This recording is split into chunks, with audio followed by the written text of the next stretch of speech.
हम आह भी करते हैं तो हो जाते हैं बदनाम। हम आह भी करते हैं तो हो जाते हैं बदनाम।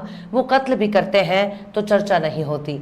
सलाम, नमस्ते, सत श्री अकाल। मैं हूं आपके साथ हर्षिता मिश्रा और आप देख रहे हैं टाइम्स मेल।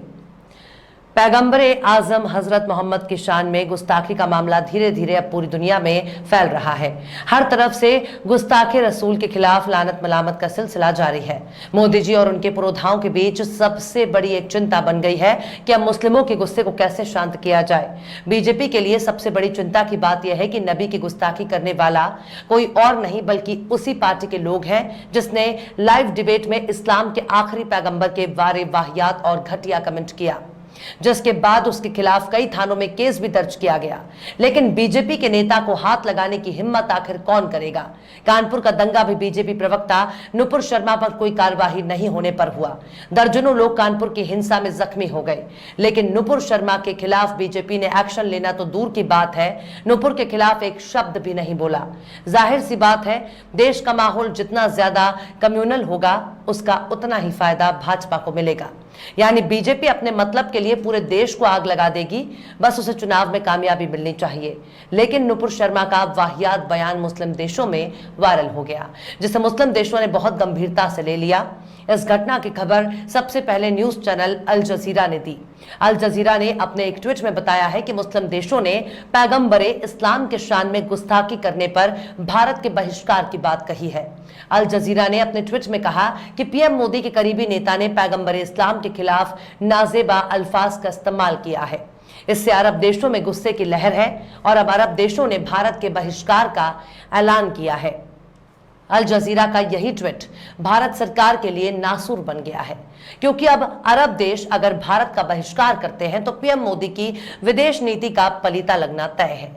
अरब देशों के बहिष्कार से केवल अरब देश ही भारत का विरोध नहीं करते, बल्कि कई गैर अरब और गैर मुस्लिम देश भी अरबों के पक्ष में भारत के खिलाफ आ जाते।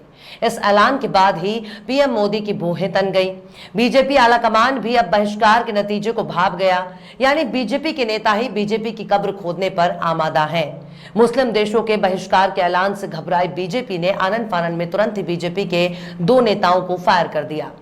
बीजेपी ने नुपुर शर्मा और नवीन जिंदल से खुद को किनारे कर लिया। वहीं कतर ने इस घटना से आहत होकर भारतीय राजदूत को तलब कर लिया और पूछा कि आखिर ये सब क्या चल रहा है, हमारे पैगंबर के बारे में आपके नेता क्या बोल रहे हैं और आपने अब तक कुछ किया क्यों नहीं। इतना सुनना ही था कि भारतीय राजदूत की सिट्टी पिट्टी गुल हो गई।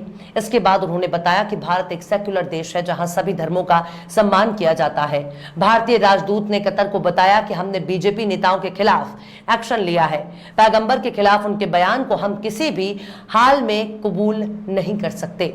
भारत सरकार के राजदूत बीजेपी के नेताओं को ही फ्रेंड्स एलिमेंट करार दे दिया, यानी भारत सरकार बीजेपी के नेताओं को असामाजिक तत्व मानती है। इसके बाद तो फिर अरब देशों में भारतीय राजदूतों को बुलाकर जवाब तलब करने की होड़ लगी। कतर, कुवैत, ईरान, सऊदी अरब ने भी इस घटना की पुरजोर मजम्मत शुरू कर दी, लेकिन भारत सरकार सफाई पर सफाई पेश करती रही। काश हमारे मोदी जी ने भारत के मुसलमानों की बात मानकर नुपुर शर्मा जैसे नेताओं से खुद को अलग कर लिया होता। काश मोदी सरकार ने हिंदूवादी संगठनों को खुश करने के बजाय नुपुर शर्मा के खिलाफ ठोस एक्शन लिया होता तो शायद आज इतनी जिल्लत का सामना ना करना पड़ता। खुद को कट्टर सनातनी मानने वाली बीजेपी अब पूरी दुनिया के सामने खुद को कट्टर सेकुलर बता रही है, यानी नुपुर शर्मा ने हमारे मोदी बाबू की लंका लगा दी है। आखिर क्यों मुस्लिम देश मोदी को दिखा रहे हैं लाल आंख? आखिर क्यों अरब देशों से ताल्लुकात को खराब करने पर तुली है बीजेपी? आखिर क्यों भारत को बेइज्जत करवा रही है हिंदूवादी संगठन? आखिर क्यों पैगंबर की गुस्ताखी पर गुस्से में है दुनिया भर के मुसलमान? बताएंगे आपको और भी बहुत कुछ, लेकिन आप अगर हमारे चैनल पर नए हैं और पहली बार हमारी वीडियो को देख रहे हैं तो आप हमारे चैनल टाइम्स मेल को सब्सक्राइब कर लें, वीडियो को लाइक कर दें और बेल आइकन का नोटिफिकेशन बटन भी प्रेस कर दें ताकि बिना देरी हमारी हर खबर आपको मिलती रहे। लौटते हैं अब खबर की तरफ। हमारे देश में जब से बीजेपी की सरकार आई है तब से बीजेपी और संघ के पुरोधाओं ने भारत को विश्व गुरु बनाने की कोशिश कर रहे हैं। विश्व गुरु बनने की होड़ में मुसलमानों की मॉब लिंचिंग की गई। विश्व गुरु बनने की चाहत में मुस्लिमों का आर्थिक बहिष्कार किया गया। मुसलमानों के घरों पर बार बार बुलडोजर चलाने की एक मुहिम शुरू कर दी गई, जिसके बाद बिना अदालत ट्रायल किसी भी मुस्लिम के घर को तोड़ देना बीजेपी की सरकारों की आदत बन गई। मुस्लिमों के मजहबी मकाम को मंदिर बताकर परेशान करने का काम भी इसी देश में हो रहा रहा है। जिहादी और पंचर पुत्र जैसे शब्दों के जरिए मुसलमानों को चढ़ाने का काम भी इसी विश्वगुरु भारतवर्ष में हो रहा है। लेकिन इस तमाम कोशिशों के बाद भी जब भारत विश्वगुरु की रेस में कहीं नजर नहीं आ रहा था, तब बीजेपी के नेताओं ने इस्लाम की सबसे बड़ी बुजुर्ग शख्सियत की शान में गुस्ताखी करने लगी। लेकिन मुसलमानों ने इसके लिए हिंसा के बजाय कानून का रास्ता अपनाया। नुपुर शर्मा के खिलाफ कई शहरों में केस भी दर्ज कराया गया, लेकिन बीजेपी के नेता पर हाथ डालने की हिम्मत किसी ने नहीं की थी। लेकिन यहां पर बीजेपी ने बहुत बड़ी गलती कर दी। उसने सोचा कि मुसलमानों का मामला है और मुसलमान कितने दिन तक पैगंबर की गुस्ताखी को याद करेगा। नुपुर शर्मा के बयानों के विरोध में ही कानपुर में हिंसा हो गई, लेकिन अरब देशों तक इस बयान के पहुंचने के बाद हंगामा मचना तय था। कुवैत, कतर और ईरान ने अपने देशों में भारत के राजदूतों को बुलाया और गुस्से का इजहार किया। लेकिन इसके साथ ही अरब देशों में सोशल मीडिया पर भारतीय प्रोडक्ट के बहिष्कार का ट्रेंड भी चलाया जाने लगा। कतर ने बयान में कहा कि वो भारत सरकार से सार्वजनिक माफी और इन बयानों की तत्काल निंदा की उम्मीद कर रहा है। इस तरह के इस्लामोफोबिक कमेंट को बिना सजा के जारी रखने की इजाजत देना मानव अधिकारों की सुरक्षा के लिए एक गंभीर खतरा है। ये हिंसा और नफरत एक दौर शुरू कर देगा। अब सुनिए कि कैसे कतर ने मोदी सरकार को दिन में तारे दिखा दिए। दरअसल ये विवाद ऐसे वक्त में शुरू हुआ जब भारत के उपराष्ट्रपति वेंकैया नायडू कतर के 3 रोजा दौरे पर थे। अरब देशों के बीच कारोबार को लेकर यह दौरा काफी अहम है, लेकिन उनके दौरे के बीच कतर ने बीजेपी नेताओं के बयानों का विरोध करना शुरू कर दिया, जिसके बाद भारत को बहुत ही मुश्किल में डाल दिया, जिसकी वजह से बीजेपी को तुरंत फैसला लेना पड़ा। नायडू ने इस बात को कबूल किया है कि भारत की तकरीबन 40% गैस की जरूरत को कतर से पूरा किया जाता है और एक व्यापक ऊर्जा साझेदारी में खरीदार विक्रेता संबंधों से आगे बढ़ने की आवश्यकता का आह्वान भी किया। वहीं दूसरी तरफ अरब देशों के बहिष्कार के ऐलान ने भी भारत के सरदर्द में इजाफा कर दिया। बीजेपी नेताओं की टिप्पणी के बाद अरब देशों में भारत के प्रोडक्ट को बायकॉट की मांग होने लगी। ऐसी खबरें भी आई कि कई स्टोर्स से भारतीय लोगों को नौकरी से निकाल भी दिया गया। 2020-21 में गल्फ देशों के साथ भारत के व्यापार का कुल मूल्य 87 बिलियन अमेरिकन डॉलर से अधिक था, जिसमें लगभग 60 बिलियन अमेरिकी डॉलर का कुल आयात शामिल था। 2020-21 में कुल द्विपक्षीय व्यापार में उसके पहले के सालों के मुकाबले तकरीबन 27% का इजाफा देखा गया। तकरीबन 65 लाख भारतीय अरब देशों में रहते हैं और अपना जीवन गुजारा करते हैं।